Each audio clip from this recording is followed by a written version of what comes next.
You're listening to an episode of the Bible Talk Show, a production from Bernard Studios, where the truth never goes off the air.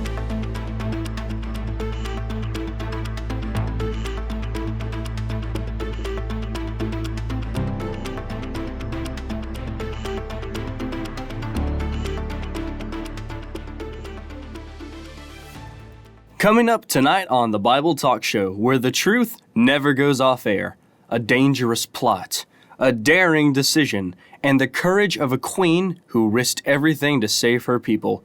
That's right, we're talking to Queen Esther herself. But before we roll out the royal welcome, let's go to our intern Walter and find out where in the Bible this story takes place.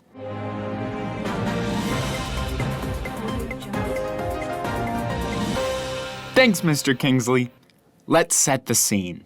You'll find Esther's story in the Old Testament, in the book of Esther, tucked right between Nehemiah and Job. Here's what's happening. The Jewish people were living in Persia, far from their homeland. The king of Persia, Xerxes, was the most powerful man in the world. After Queen Vashti was removed, a search began for a new queen. And out of all the young women in the land, an ordinary Jewish girl named Esther was chosen. But Esther's rise to royalty wasn't just about fancy robes or living in the palace. God had a bigger purpose. You see, an evil official named Haman had a plan to destroy all the Jews.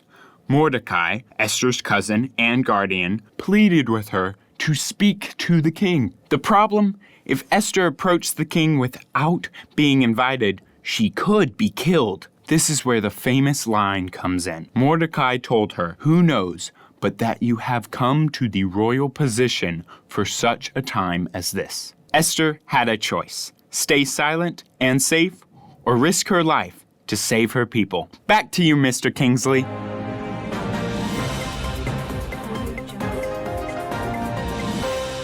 Thank you, Walter. Well, ladies and gentlemen, joining us tonight is a woman who knows all about courage under pressure. Please welcome Queen Esther.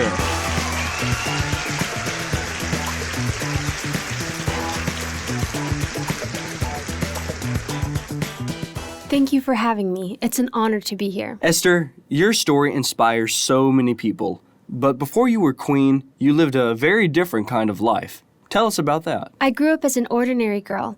I lost my parents when I was very young, and my cousin Mordecai took me in and raised me like his own daughter. Life wasn't glamorous.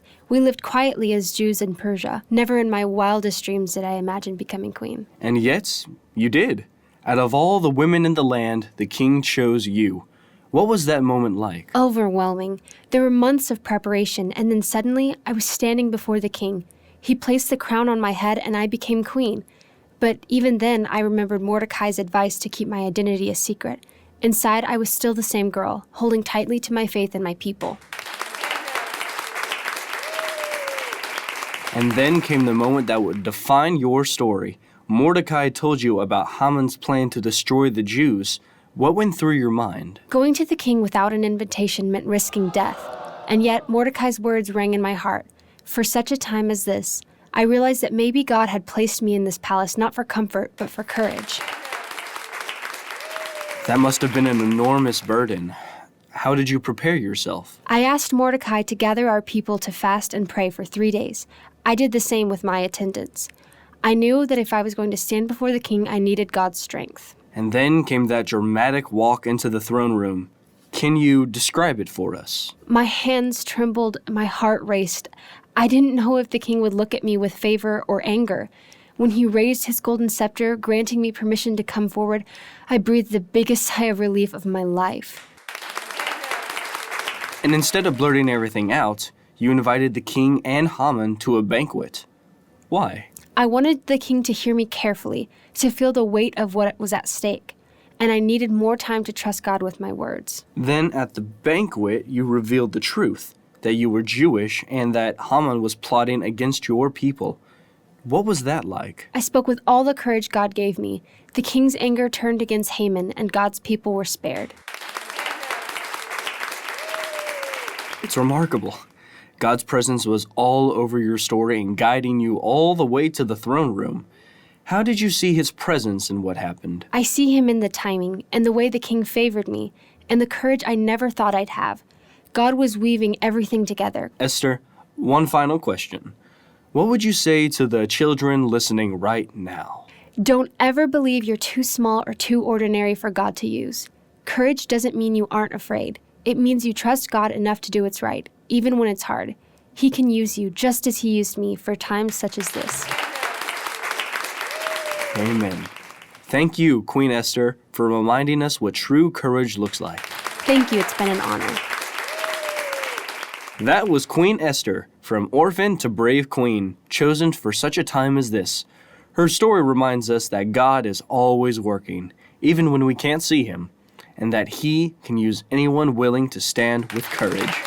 I'm Mr. Kingsley, and this has been the Bible Talk Show. Thanks for joining us, and remember, the truth never goes off air. Good night, everyone.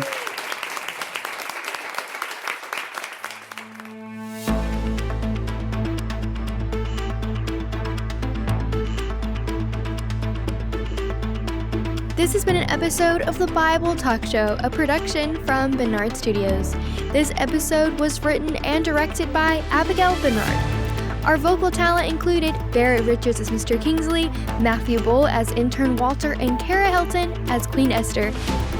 Tune in next week for another episode of the Bible Talk Show, where the truth never goes off the air.